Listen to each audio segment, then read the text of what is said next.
آج ہم وضو کے بارے میں پڑھیں گے. کچھ چیزیں تو ہم نے پچھلی دفعہ پڑھی تھی لیکن ابھی کافی باقی بھی ہے. وضو کا لغوی معنی کیا ہے؟ وضو کس کو کہتے ہیں؟ الوضوء من الوضاء. وضو جو ہے وہ وضاء سے ہے جس کا معنی ہوتا ہے حسن و جمال اور نظافت اور رونق. حسن و جمال، نظافت کہتے ہیں صفائی کو، ہمارا نام بھی ہوتا ہے، اور رونق. اور حقیقت ہے یہ کہ وضو انسان کے حسن و جمال، صفائی اور چہرے کی رونق اور نور کا باعث بنتا ہے. اصطلاحی معنی ہے وضو سے مراد پاکیزہ پانی کو، وضو سے مراد پاکیزہ پانی کو مخصوص اعضاء پر استعمال کرنا جن کی وضاحت اور مشروعیت اللہ تعالیٰ نے فرمائی ہے. یعنی صاف پانی کو ان اعضاء کے اوپر ڈالنا جن کے بارے میں ہمیں شریعت نے کہا ہے کہ ہم ان کو ڈالیں اس پانی کو. یہاں ایک بات یاد رکھیے کہ ایک ہوتا ہے وضو اور ایک ہوتا ہے وضو، واو کے زبر کے ساتھ اور پیش کے ساتھ. تو وضو کا مطلب ہوتا ہے وضو کرنا، اور وضو کا مطلب ہوتا ہے وہ پانی جو وضو کے لیے استعمال کیا جائے. ٹھیک ہے، کیا فرق ہے؟ وضو کرنا، وضو پانی ہے وہ جس سے آپ وضو کرتے ہیں. تو اکثر لوگ وضو کہتے ہیں اور لکھتے بھی وضو ہیں انگلش میں خاص طور پر، تو یہ WU کے ساتھ لکھا جائے گا. وہ ہے، واہ نہیں، یعنی وضو کرنا. پنجابی میں وضو کہتے ہیں. پچھلے ہفتے ہم نے وضو کی اہمیت کے بارے میں پڑھا. آج ہم پڑھیں گے کامل وضو کی اہمیت، یعنی اچھی طرح مکمل کر کے وضو کرنا. رسول اللہ صلی اللہ علیہ وسلم نے فرمایا اچھی طرح وضو کرنا نصف ایمان ہے. الوضوء شطر الایمان. اور اچھی طرح وضو گناہوں کی معافی کا ذریعہ ہے. نبی صلی اللہ علیہ وسلم نے فرمایا جب بھی کوئی شخص اپنا وضو اچھی طرح کرتا ہے اور خلوص کے ساتھ نماز پڑھتا ہے، اچھی طرح وضو کرتا ہے اور خلوص کے ساتھ نماز پڑھتا ہے، تو اس کے ایک نماز سے دوسری نماز کے پڑھنے تک کے گناہ معاف کر دیے جاتے ہیں. کیا فائدہ ہوتا ہے؟ یعنی اچھا وضو، خالص نماز، تو دو نمازوں کے بیچ کے گناہ معاف. پھر اسی طرح نبی صلی اللہ علیہ وسلم کا کامل وضو کا حکم دینا. ابن عباس کہتے ہیں کہ رسول اللہ صلی اللہ علیہ وسلم نے ہمیں اچھی طرح وضو کرنے کا حکم دیا ہے. ویسے تو ہر کام میں احسان ضروری ہے لیکن وضو میں خاص طور پر.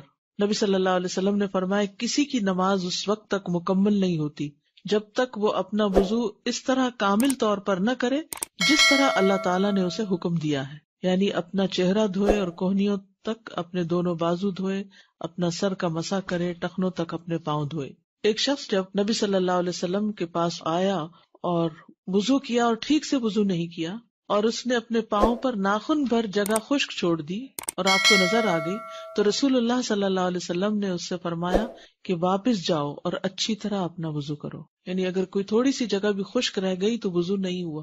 آپ نے سارا کچھ کر لیا لیکن آپ کی ایڑیاں خشک ہیں یا کسی اور حصے کے اوپر کچھ چنگم وغیرہ لگی ہوئی ہے، اور جب آپ آئے واپس وضو کر کے اس کو اتارا تو دیکھا کہ اس کے نیچے تو سکن ڈرائی ہے، تو اگر آپ کے اعضائے وضو گیلے ہیں تو اس جگہ کو گیلا کر لیجئے، وضو ہو جائے گا. لیکن اگر آپ کا وضو خشک ہو چکا ہے تو پھر آپ کو وہ اتار کر دوبارہ پورا وضو کرنا ہو. ٹھیک ہے. وضو کے بہت سے فائدے بھی ہیں. جہاں نظافت اور رونق اور حسن یہ ساری چیزیں وضو سے آتی ہیں، وہاں کچھ اور فائدے بھی ہیں جن میں سے سب سے پہلا فائدہ ظاہری اور باطنی نجاست سے طہارت ہے. ظاہر و باطن نجاست سے طہارت. عمرو بن عبسہ السلمی روایت کرتے ہیں کہ میں نے پوچھا اے اللہ کے نبی مجھے وضو کے بارے میں بتائیں، تو آپ نے فرمایا تم میں سے کوئی آدمی بھی ایسا نہیں جو اپنے وضو کے پانی کے قریب ہو پھر اس سے کلی کرے، پھر ناک میں پانی چڑھائے، ناک جھاڑے، مگر یہ کہ اس کے چہرے، اس کے منہ اور اس کے نتنوں کے سارے گناہ جڑ جاتے. یعنی جس عضو کو آپ دھو رہے ہیں وہاں سے کیے ہوئے گناہ جھڑ رہے ہیں. آنکھوں کے گناہ، ہاتھ پاؤں سے کیے ہوئے گناہ، یہ سارے کے سارے گناہ جو ہیں پانی کے آخری قطرے تک جسم سے خارج ہو جاتے ہیں اور انسان گناہوں سے پاک ہو کر نکلتا ہے. رسول اللہ صلی اللہ علیہ وسلم نے فرمایا جو آدمی نماز کے ارادے سے وضو کرنے کے لیے اٹھا، یعنی نماز کا وقت ہو گیا، وضو کرنے جا رہے ہیں، اور وضو کرتے ہوئے پانی کو اس کی جگہ تک پہنچایا، یعنی پورے کا پورا دھویا. ابھی انشاءاللہ تفصیلی وضو میں آپ کو بتاؤں گی کہ پورے آزاد ہونے کا مطلب کیا ہے.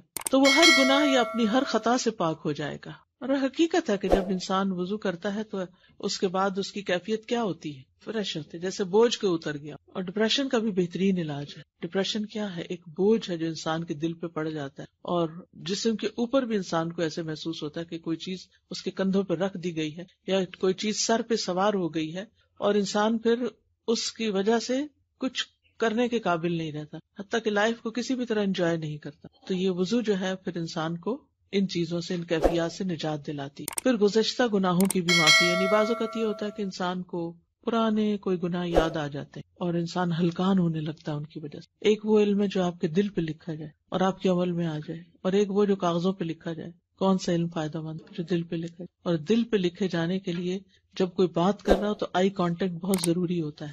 اگر انسان آئی کانٹیکٹ نہیں کرتا تو پوری طرح فائدہ نہیں اٹھاتا، بات پوری سمجھ نہیں سکتا. کہ انسان آنکھوں سے بھی لے رہا ہوتا، کانوں سے بھی سن رہا ہوتا، اور باڈی لینگویج سے بھی لے رہا ہوتا، چہرے کے ایکسپریشن سے بھی لے رہا ہوتا. یہ سارے علم کے سورس ہیں. اور پہلے میں نے آپ کو بتایا تھا نا کہ ایک اسٹڈی کے مطابق 57% باڈی لینگویج کام کرتی. تو اگر آپ استاد کو دیکھ ہی نہیں رہے تو پھر آپ کیا سیکھ رہے ہیں؟ باقی 30% فیشل ایکسپریشنز ہیں، اور باقی ماندہ جو ہے وہ صرف الفاظ اور جملے ہیں یا ساؤنڈ ہے. اور یہ باتیں جو میں بیچ بیچ میں آپ کو بتاتی ہوں، یہ میری زندگی کے وہ تجربات ہیں کہ جو میں نے سال ہر سال میں لوگوں کے ساتھ انٹریکٹ کرتے ہوئے چیزیں سیکھی ہیں، اور غور و فکر کے بعد ان مسائل کا حل تلاش کیا ہے. یہ بظاہر دیکھنے میں باتیں ہوتی ہیں، چھوٹی چھوٹی باتیں ہوتی ہیں، لیکن یہ بہت سے سوالوں کے جواب ہوتے ہیں. یہ شاید آپ کو کتابوں میں نہ ملے، تو اس لیے ان بٹوین جو بات ہوتی ہے اس پہ توجہ بہت ضروری ہے. تو بات میں یہ کر رہی تھی کہ بعض اوقات انسان کے اوپر ایسی کیفیت آتی ہے کہ اس کو اچانک اپنا ماضی کا کوئی گناہ یاد آ جاتا ہے. کوئی کسی کے ساتھ کی ہوئی زیادتی، کسی کے ساتھ برتی ہوئی بد اخلاقی، یا انسان نے اللہ کے حق میں کوئی کمی کی ہو. کوئی انسان ایسا ہو جس میں زندگی میں بہت سی نمازیں چھوڑ دی ہوں، یا اور کوئی ایسے غلط کام کیے ہوں جو اس کو پتہ ہی نہیں تھا یا تھوڑا بہت پتہ تھا اور بعد میں اس کو علم ہوا. تو اس وقت انسان کے اندر ایک خوف کی لہر پیدا ہو جاتی. اس وقت شیطان آ کے انسان کو پکڑنے کی کوشش کرتا ہے اور وہ اس کو مایوس کرنے لگتا ہے کہ تمہاری معافی کوئی نہیں ہونی. پتہ نہیں اللہ نے معاف کیا بھی ہے کہ نہیں. یہ کبھی آپ پہ سوچ آئی پتہ نہیں میرے گناہ معاف ہوں گے یا نہیں. یہ کیفیت آتی ہے انسان پر. تو کیا کرے؟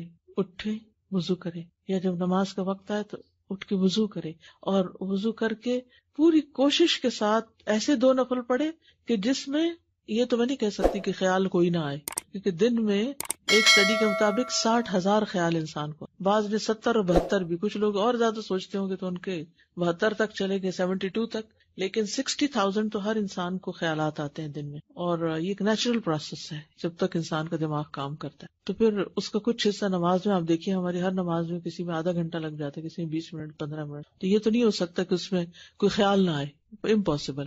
لیکن یہ کہ انسان کی توجہ اللہ کی طرف رہے. اب مثلاً اس وقت آپ کی توجہ میری طرف ہے، بات کی طرف ہے، لیکن پھر بھی آپ کے ذہن میں کوئی نہ کوئی خیال آ رہا ہوگا. تو وہ بیک گراؤنڈ پہ خیالات چلتے رہتے ہیں، وہ ان کو نہیں آپ روک سکتے. لیکن ایک چیز ہوتی ہے فوکس میں اور ایک ہوتی ہے بیک گراؤنڈ میں. اگر نماز میں فوکس میں اللہ سبحانہ وتعالیٰ کی ذات ہے یا اللہ کی طرف توجہ ہے، اور بیک گراؤنڈ میں کچھ چل بھی رہا ہے تو کوئی بات نہیں. لیکن اگر فوکس میں آپ کچھ اور سوچ رہے ہیں ایکٹیولی، اور پیچھے سے کوئی آپ کو یہ خیال ہے آپ نماز پڑھ رہے ہیں اور کوئی پتہ نہیں کیا کتنی پڑھی کتنی تھی، یہ خطرناک علامت. تو بہرحال پوری توجہ سے جب انسان وہ نماز پڑھ لیتا ہے تو پھر کیا ہوتا ہے، پھر اس کے گناہ معاف ہو جاتے. ڈپریشن کے جتنے مریض ہیں نا، جو لوگ آپ کو سخت پریشان کریں، بار بار فون کر کے، میسج کر کے، میں ڈاؤن ہو رہی ہوں فلاں، اور اب پہنچ جائیں اس کے سر پہ اور اسے اٹھائیں کہ چلو تم وضو کرو. کبھی بچے تنگ کرتے ہیں، اٹھو وضو کرو، اٹھو وضو کرو، اچھا سا وضو کرو. میں تمہیں طریقہ بتاتی ہوں، اور وضو کر کے 2 رکعت ایسی نماز پڑھو. اب دیکھیں کہ وہ جو اس کے اوپر ایک کیفیت ہوگی نا پریشانی اور بے چینی، وہ پوری طرح اگر ختم نہ بھی ہوئی تو اس میں بہت حد تک کمی آ جائے. اور اگر وہ روزانہ یہ عمل دہرانا شروع کر دے تو اس ڈپریشن سے نکل آئے گی. ڈپریشن صرف گولیاں کھانے سے ختم نہیں ہوتا، اس کے لیے عملی طریقے اختیار کرنے ضروری ہیں، اور وہ جو ہمیں وحی کے ذریعے قرآن و سنت سے ملتے ہیں. تو گزشتہ سارے گناہ معاف کر دیے جائیں گے. ما تقدم من ذنبہ، جو بھی اس کے گناہ تھے معاف کر دیے گئے جب اچھی طرح وضو کرے. اور آپ صلی اللہ علیہ وسلم نے فرمایا جو شخص میرے اس وضو کی طرح وضو کرے.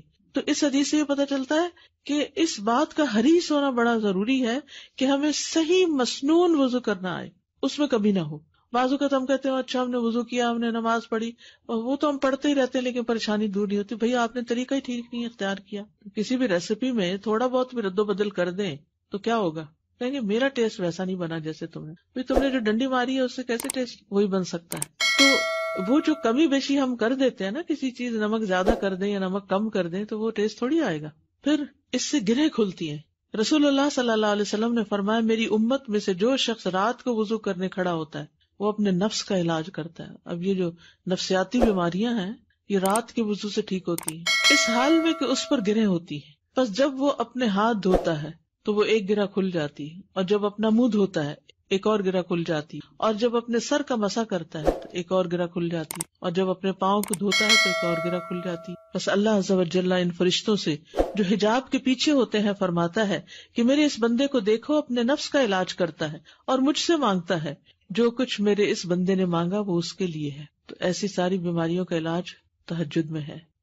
اور ایک ایک گرہ کا کھلنا، یہ گرہ بعض کہتے ہیں نا ہمیں نظر لگ گئی، ہاں لگ جاتی ہے نظر، اس نظر سے بھی گرہ پڑ جاتی کہ آپ کا کام میں دل نہیں لگتا، آپ کا دماغ نہیں کھلتا، یوں لگتا ہے جیسے ہر چیز بند ہوتی جا رہی ہے. کبھی ایسی کیفیت محسوس کی ہوگی، آف اینڈ آن کچھ نہ کچھ، پھر الحمدللہ کچھ عرصے تک ٹھیک ہو جاتی ہے. کبھی ہم قرآن زیادہ پڑھتے ہیں یا ذکر اذکار کی پابندی کرتے ہیں تو الحمدللہ ایسی چیزیں دور ہو جاتی. انہی طریقوں میں سے، یعنی دس از ناٹ دی اونلی طریقہ، لیکن انہی طریقوں میں سے جو انسان کی پریشانیوں کو دور کرنے کا باعث ہے ان میں سے ایک یہ بھی ہے. پھر انسان کو حشاش بشاش کرنے کا طریقہ بھی ہے. انسان جب صبح اٹھتا ہے وضو کرتا ہے تو اس کی ساری گرہیں کھل جاتی ہیں. اگر وضو نہیں کرتا تو خبیث النفس اٹھتا ہے، سستی کے ساتھ سارا دن اس پہ سستی چھائی رہتی ہے. وضو فرشتوں کی دعا لینے کا ذریعہ ہے، خاص طور پر رات کو جب کوئی سوتے ہوئے وضو کرے. نبی صلی اللہ علیہ وسلم نے فرمایا جس نے طہارت کی حالت میں رات گزاری تو اس کے بستر میں ایک فرشتہ رات گزارتا ہے. جب بھی وہ رات کی کسی گھڑی میں اٹھتا ہے تو فرشتہ کہتا ہے اے اللہ اپنے فلاں بندے کو معاف کر دے کیونکہ اس نے طہارت کی حالت میں رات گزاری ہے، یعنی وضو کر کے سویا. پھر تکلیف میں وضو کرنا درجات کی بلندی کا باعث ہے، اونچا چڑھنے کا. آپ صلی اللہ علیہ وسلم نے فرمایا ناگواریوں کے باوجود اچھی طرح وضو کرنا اور مسجد کی طرف زیادہ قدم چل کر جانا اور نماز کے بعد نماز کا انتظار کرنا تمہارے لیے یہی رباط ہے، یعنی شیطان کے خلاف میدان ہے. قیامت کے دن اعضاء چمکیں گے یعنی وضو کی وجہ سے. رسول اللہ صلی اللہ علیہ وسلم سے پوچھا گیا اے اللہ کے رسول کیا آپ ہمیں پہچانیں گے یعنی قیامت کے دن؟ آپ نے فرمایا ہاں، تم مجھ پر پیش کیے جاؤ گے اور وضو کے نشانات کی وجہ سے تمہاری پیشانی اور ہاتھ پاؤں چمکتے ہوں گے، تمہارے علاوہ کسی دوسری امت کی یہ نشانیاں نہیں ہوگی. تو یہ نور صرف دنیا کے لیے نہیں بلکہ قیامت کے دن ایسا شخص چمک رہا ہوگا اور اللہ کے رسول صلی اللہ علیہ وسلم اس چمک سے اس کو پہچان لیں گے کہ یہ میرا امتی ہے. تو کتنا ضروری ہے کہ انسان خوشی کے ساتھ وضو کرے کہ کل قیامت کے دن یہ چمک اس کی پہچان بن سکے. ایک اور روایت میں ہے کہ پس تم میں سے جو کوئی اپنی چمک بڑھانا چاہے تو وہ بڑھا لے. تم میں سے جو کوئی اپنی چمک بڑھانا چاہتا ہے تو وہ بڑھا لے. وضو کی جگہ پر زیورات کا پہنائے جانا یعنی قیامت کے دن. صحیح مسلم کی روایت ہے، ابو حازم کہتے ہیں کہ میں ابو ہریرہ رضی اللہ عنہ کے پیچھے تھا اور وہ نماز کے لیے وضو کر رہے تھے تو اپنے ہاتھ کو کھینچتے ہوئے آپ اپنی بغل تک لے گئے، یعنی جب وضو کرنے لگے تو اوپر تک دھو دیا بازو. میں نے اسے کہا ابو ہریرہ یہ کیا وضو ہوا؟ تو آپ نے کہا اے بنو فروخ تم کدھر ہو؟ اگر میں جان لیتا کہ تم ادھر ہی ہو تو میں اس طرح وضو نہ کرتا، یعنی کہ تم مشکل میں پڑتے کہ یہ کیا ہو رہا ہے. میں نے اپنے دوست محمد صلی اللہ علیہ وسلم سے سنا آپ فرما رہے تھے مومن کا زیور وہاں تک پہنچے گا جہاں تک وضو پہنچتا ہے. تو یہ چمک جو ہے اس کو پہنائے جانے والے زیور کی بھی ہوگی، یعنی قیامت کے دن جب لوگوں کا حال برا ہوگا تو ایسے لوگ چمک رہے ہوں گے، خوبصورت حال میں ہوں گے. یہ اس وقت کا حال بتایا گیا ہے جب لوگ آپ صلی اللہ علیہ وسلم کی حوض پر پیش ہوں گے. تو لوگوں نے پوچھا کہ آپ پہچانیں گے کیسے کہ یہ آپ ہی کی امت کے لوگ ہیں؟ کیونکہ دیگر انبیاء کے بھی حوض ہیں اور ان کی امتیں اپنے اپنے نبی کے پاس جائیں گی. تو امت محمد صلی اللہ علیہ وسلم محمد صلی اللہ علیہ وسلم کے پاس جائے گی، آپ کا حوض سب سے بڑا ہوگا. پھر وضو جنت میں لے جانے والی صفت ہے. حضرت عائشہ سے روایت ہے کہ نبی صلی اللہ علیہ وسلم نے فرمایا 6 خصلتیں ایسی ہیں کہ اگر کوئی مسلمان ان میں سے کسی کو اپنا کر فوت ہو جائے تو اللہ کی اس کے بارے میں ضمانت ہے کہ اسے جنت میں داخل کرے گا. ان میں سے ایک وہ آدمی جو وضو کرے تو اچھی طرح وضو کرے، یعنی جلدی میں وضو نہ کرے، ایسے ہی بس کام پورا نہ کرنے والے، بلکہ اچھے سے مل مل کے وضو کرے تو اللہ کی اس کے بارے میں ضمانت ہے، گارنٹی ہے کہ اسے جنت میں داخل کرے گا. اور اس سلسلے میں وہ حضرت بلال والی حدیث آپ سب نے سن رکھی ہوگی، یاد ہے کچھ؟ کیا تھی وہ؟ جنت میں آگے آگے. جی، یہ سنن ترمذی کی روایت ہے. ابو بریدہ رضی اللہ عنہ سے روایت ہے، کہتے ہیں کہ ایک دن صبح کے وقت رسول اللہ صلی اللہ علیہ وسلم نے بلال رضی اللہ عنہ کو بلایا اور پوچھا کہ اے بلال، کیا وجہ ہے کہ تم جنت میں داخل ہونے میں مجھ سے سبقت لے گئے؟ میں جب بھی جنت میں گیا تو اپنے سامنے تمہارے چلنے کی آہٹ محسوس کی. کل رات بھی جب میں جنت میں داخل ہوا تو اپنے آگے تمہارے چلنے کی آہٹ سنی.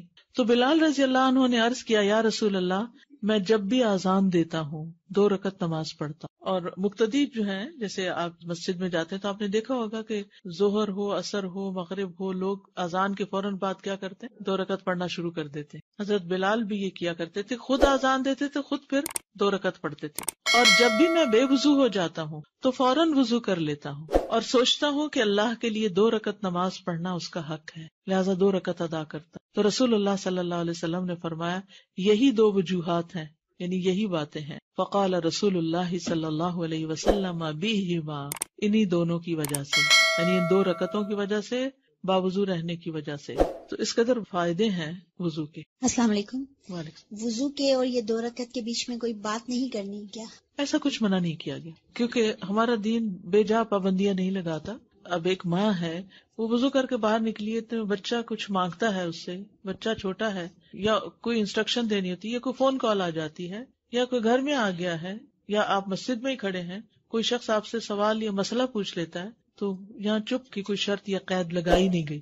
تو جو پابندی لگائی نہ گئی ہو وہ اپنے اوپر خود سے خود نہیں لگانی چاہیے. دادا میں رمضان کے عمرے پہ گئی ہوئی تھی تو ایک افریقہ کی عورت بیٹھی ہوئی تھی, اس کے پاس اتنا ہی بوتل میں اتنا ہی پانی تھا, اور وہ جس طرح سے وہ وضو کر رہی تھی تو میں اس کو حیرت سے دیکھ رہی تھی کہ وہ اتنا لے کر مل مل کے ایسے ہاتھ وضو کر رہی تھی, کیونکہ ظاہر ہے وہاں پانی کم ہوتا ہے. ہم پانی زیادہ بہاتے ہیں اور ملتے کم ہیں, لیکن حیرت ہو رہی تھی اس کو دیکھ. جی ابھی آگے آ رہا ہے کتنا پانی ہونا چاہیے, اللہ ہمیں معاف کر دے. استاذہ اگر کوئی غسل کر کے باہر آ گیا اور کوئی عضو بھول گیا ہے, مثال کے طور پر کانوں میں پانی ڈالنا بھول گیا ہے یا ناک میں پانی ڈالنا بھول گیا, غسل میں دوبارہ خود بخود پانی چلا جاتا ہے, کوئی ضرورت نہیں دوبارہ. جی خشک رہنے کی بات ہے. یہ جب گناہوں کے معافی کی بات ہو رہی ہوتی ہے تو یہ صغیرہ گناہ یا کبیرہ بھی؟